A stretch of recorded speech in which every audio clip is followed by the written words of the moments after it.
तो स्टूडेंट्स, आज मैं आपको लेकर आया हूँ CME-AD में।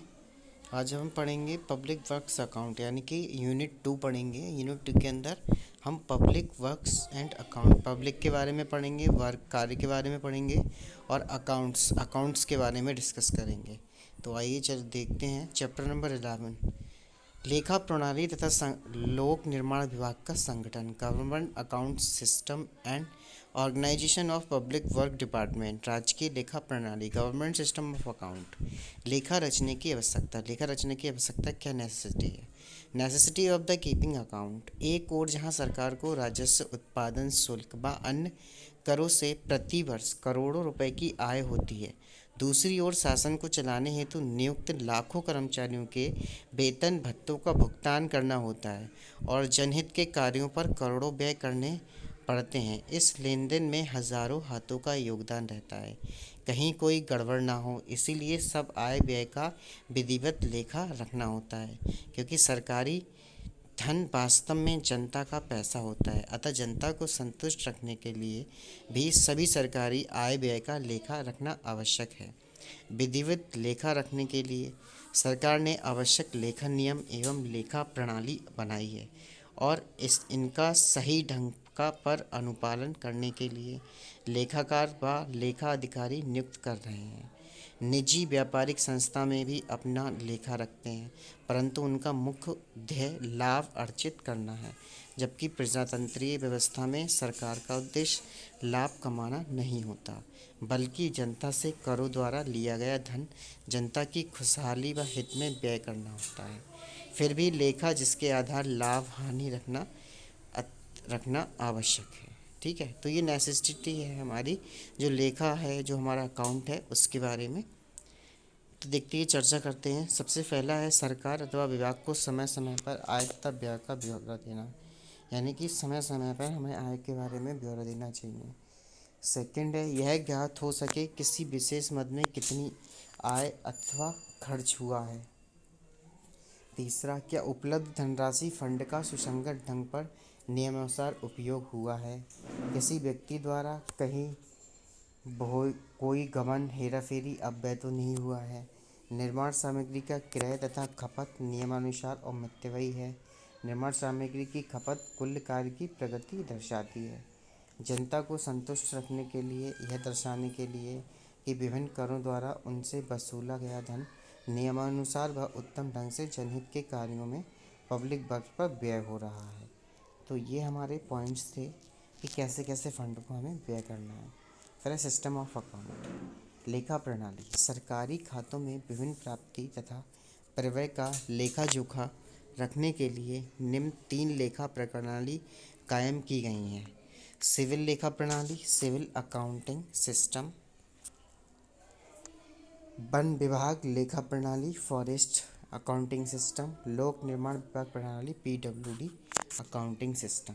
सिविल लेखा प्रणाली, यह लेखा प्रणाली उन सरकारी विभागों में जिनमें उत्पादन अथवा वाणिज्य कार्य नहीं होता अपनाई जाती है। इस प्रणाली में सरकार को देय सभी धन कोषागार अथवा अभिकर्ता बैंक स्टेट ऑफ इंडिया में जमा कराया जाता है और सभी भुगतानों के लिए कोषागार से ही बिल पेश करके धन प्राप्त किया जाता है। कोषाधिकारियों द्वारा सभी प्राप्ति भुगतान का मासिक लेखा बनाकर महालेखाकार को सूचना के एवं ऑडिट के लिए भेजा जाता है। राइट। स्वास्थ्य, पुलिस, प्राविधिक शिक्षा इत्यादि विभागों में यह लेखा प्रणाली अपनाई जाती है।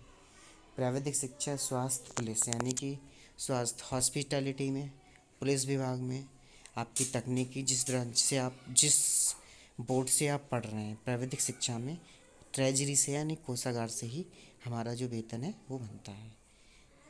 सेकंड है वन विभाग लेखा प्रणाली। यह लेखा प्रणाली वानिकी तथा कृषि विभागों में अपनाई जाती है, जहां उत्पादन वाणिज्य कार्य होता है। यह लेखा प्रणाली लोक निर्माण विभाग की लेखा प्रणाली से मिलती जुलती है, जिसका विस्तृत आगे किया गया है। फिर है सार्वजनिक निर्माण विभाग लेखा प्रणाली। सार्वजनिक या लोक निर्माण विभाग सरकारी आय व्यय की दृष्टि से सबसे बड़ा व मुख्य विभाग माना जाता है। नहरों, सड़कों, पुलों, भवनों आदि के निर्माण पर जहाँ करोड़ों रुपए प्रतिवर्ष व्यय होते हैं, वहाँ सिंचाई राजस्व, पथकर, सरकारी भवनों के किराया आदि से बहुत बड़ी धनराशि विभाग को प्राप्त होती है। और लोक निर्माण विभाग में लेखा संबंधी मुख्य बातें निम्न है। पहला है, लोक निर्माण विभाग में अधिशासी अभियंता खंड अधिकारी को सरकारी धन के आहरण एवं वितरण, ड्राइंग एंड डिसबर्सिंग के अधिकार प्राप्त होते हैं। अतः यह अधिकारी डीडीओ कहलाता है। आहरण एवं वितरण अधिकारी डीडीओ सरकारी धन को प्राप्त करके सरकारी कोषागार गवर्नमेंट ट्रेजरी में जमा कराने तथा निकालने के अधिकार रखता है। फिर है हमारा सेकंड, खंड अधिकारी। खंड अधिकारी क्या होता है?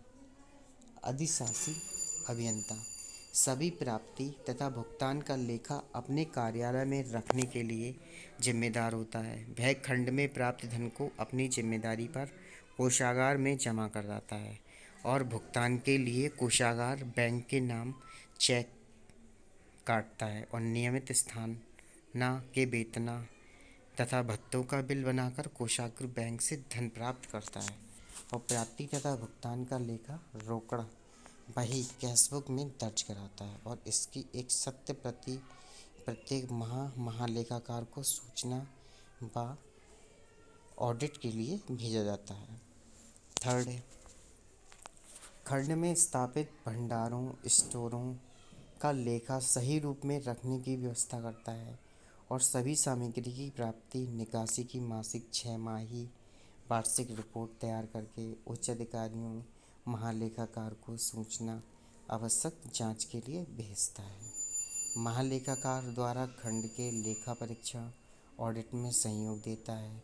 सरकारी हित में खंड अधिकारी अपने कुछ प्रकार्य तथा उत्तरदायित्व अपने अधीनस्थ उपखंड अधिकारी को दे सकता है, परंतु मूल उत्तरदायित्व इसी का रहता है। फिर है लेखा शब्दावली, अकाउंट स्तंभ। मुख्य लेखा शब्दावली निम्न है। बटच, बजट या आय व्यय किसी वित्तीय वर्ष के लिए पूर्व अनुमानित आय तथा व्यय का लेखा बजट कहलाता है। सरकारी वित्तीय वर्ष 1 अप्रैल से अगले वर्ष 31 मार्च तक लिया जाता है और बजट पास होने पर ही सरकार कोई व्यय कर सकती है। प्रजातंत्र प्रणाली में वित्तीय वर्ष के शुरू में सरकार बजट बनाकर उस प्रदेश की विधान सभा में केंद्र सरकार संसद में प्रस्तुति करती है, जहां से पास होकर जब इस पर राज्यपाल राष्ट्रपति महोदय की स्वीकृति मिल जाती है, यह उस वित्तीय वर्ष के लिए लागू हो जाता है और किसी कार्य पर खर्च करने के लिए उस राशि का बजट अनुदान बजट ग्रांट होना आवश्यक है और सभी विभागों को उनकी आवश्यकता के अनुसार बजट अनुदान दिया जाता है, जिससे वह वर्ष भर अपनी गतिविधियों को बनाए रख सके। कोषागार या ट्रेजरी क्या होता है? सभी प्रकार के सरकारी धन का लेन देन कोषागार के द्वारा होता है। प्रदेश में प्रत्येक जिला मुकाम पर कोषागार अधिकारी ट्रेजरी अफसर की देखरेख में कोषागार स्थापित है और तहसीलों में उप कोषागार कार्यरत है। कोषागार उप कोषागार प्रदेश तथा केंद्र दोनों सरकारों का धन संबंधी कार्य निपटाते हैं। सरकारी खातों से बिल बनाकर धन निकाला जाता है और कोषागार चालान भरकर धन जमा किया जाता है। इन सभी पर कोषागार अधिकारी की स्वीकृति होना आवश्यक है। भारतीय स्टेट बैंक सरकार के अभिकर्ता एजेंट के रूप में कार्य करता है। जिन जिला मुकाम तहसीलों में इस बैंक की शाखा है, वहां धन की प्राप्ति भुगतान बैंक अपने अकाउंट से करता है, परंतु लेन देन के सभी प्रपत्र स्वीकृत के लिए सर्वप्रथम कोषागार को ही प्रस्तुत करने होते हैं और सभी सरकारी प्राप्ति तथा भुगतान का प्रारंभिक लेखा ट्रेजरी में ही रखा जाता है और कोषागार अधिकारी अपने जिले का प्रत्येक माह का सभी लेन देन का लेखा तैयार करता है और उस प्रदेश के महालेखाकार अकाउंटेंट जनरल को भेज देता है, जहां पूरे प्रदेश का लेखा रखा जाता है और परीक्षण ऑडिट किया जाता है। लेखा नियंत्रक एवं महालेखा परीक्षण, कॉम्पेक्ट्रोलर एंड ऑडिटर। जनरल। यह केंद्रीय सरकार में लेखा संबंधी विभाग का अध्यक्ष होता है। लेखा नियंत्रक एवं महालेखा परीक्षक के लेखा संबंधी अधिकारी तथा कर्तव्य भारतीय संविधान में उल्लेखित है। केंद्र तथा प्रदेश सरकार को अपने लेखा नियंत्रक द्वारा निर्धारित पद्धति तथा प्रवर्तों पर रखने होते हैं। महालेखाकार अकाउंटेंट जनरल, यह प्रदेश का लेखा तथा लेखा परीक्षण विभाग का सबसे बड़ा अधिकारी होता है और केंद्र के लेखा नियंत्रक के मार्गदर्शन में कार्य करता है। राज्य के सभी विभागों के लेखे पर इसका नियंत्रण होता है।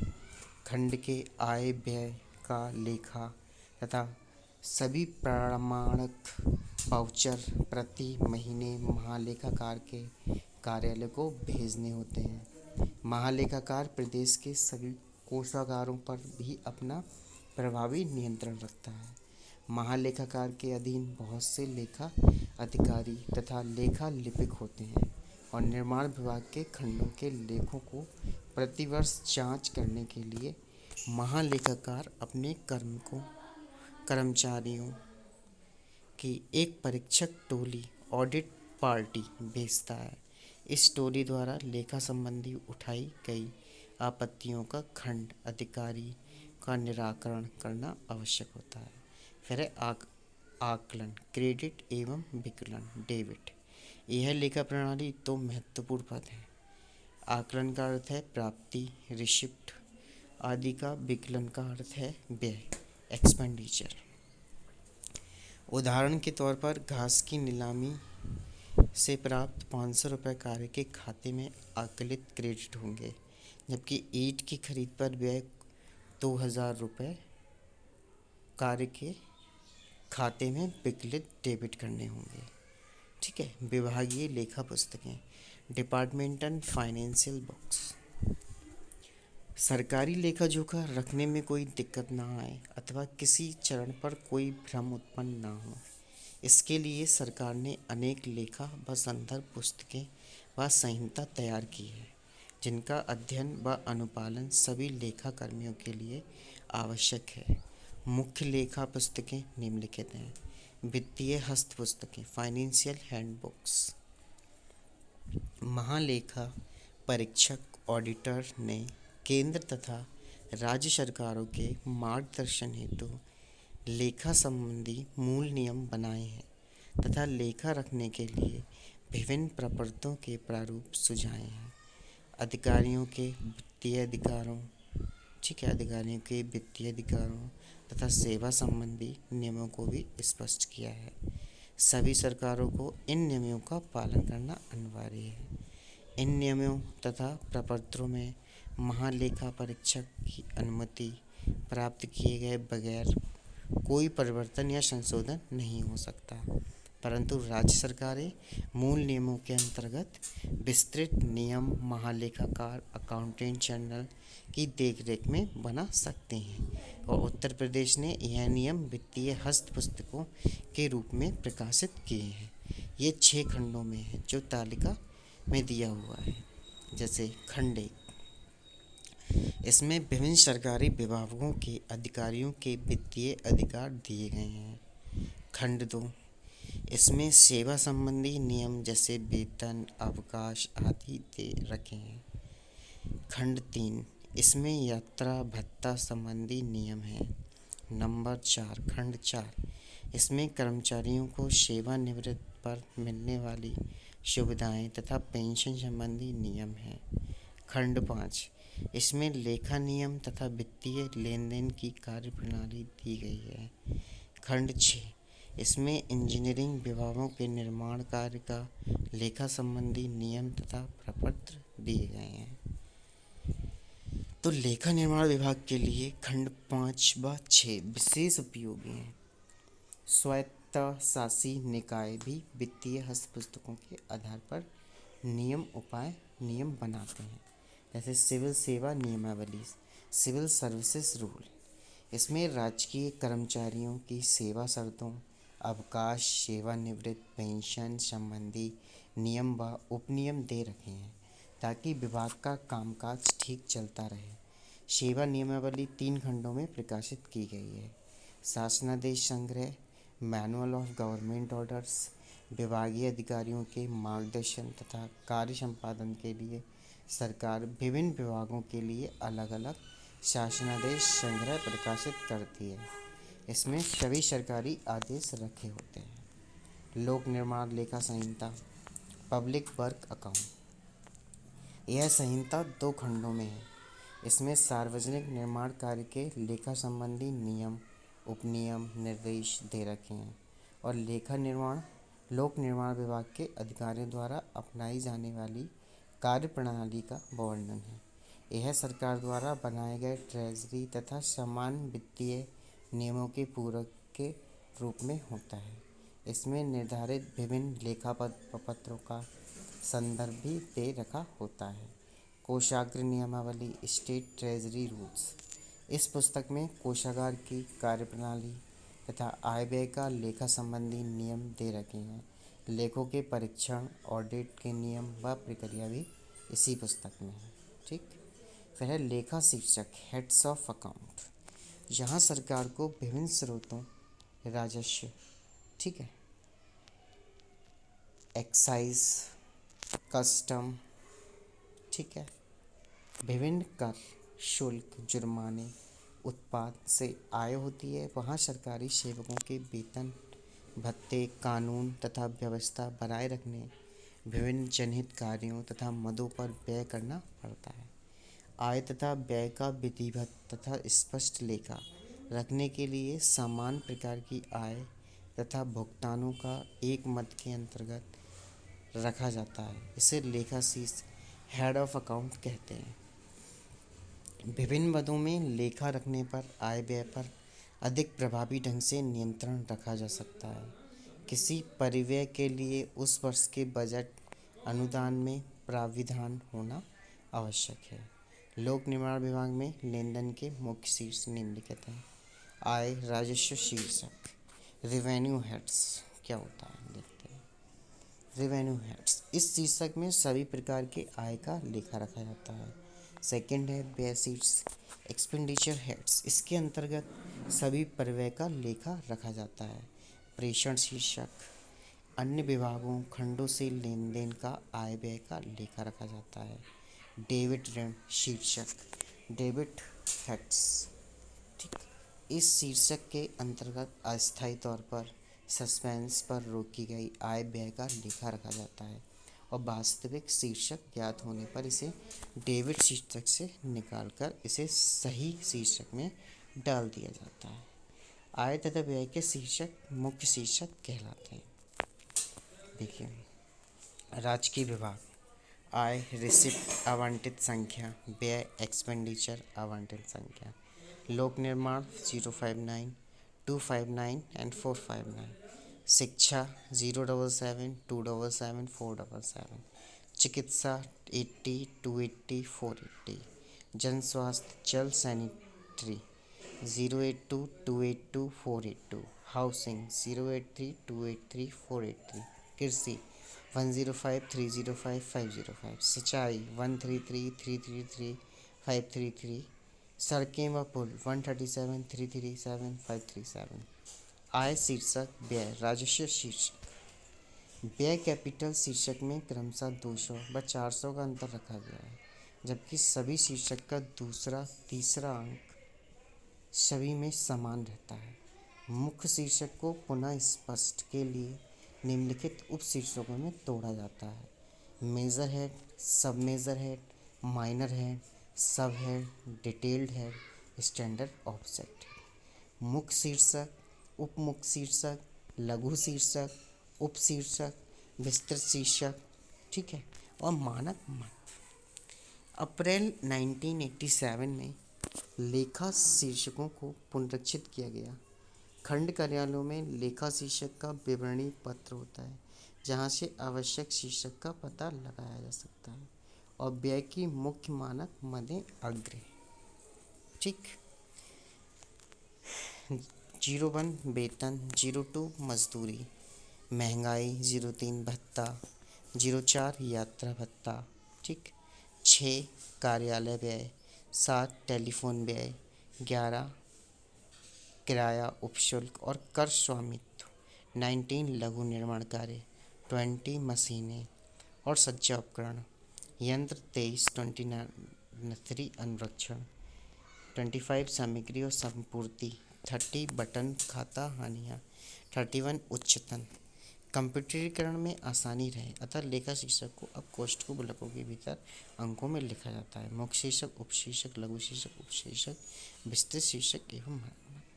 तो हमने लेखा प्रणाली के बारे में पढ़ा। इसमें बहुत सारी चीज़ें हमने डिस्कस की, कैसे कैसे कहाँ किसको खर्च करना चाहिए, कहाँ कौन सा मत कौन से उसका है, तो ये सारी चीज़ों को हम डिस्कस किया। Okay students, thank you.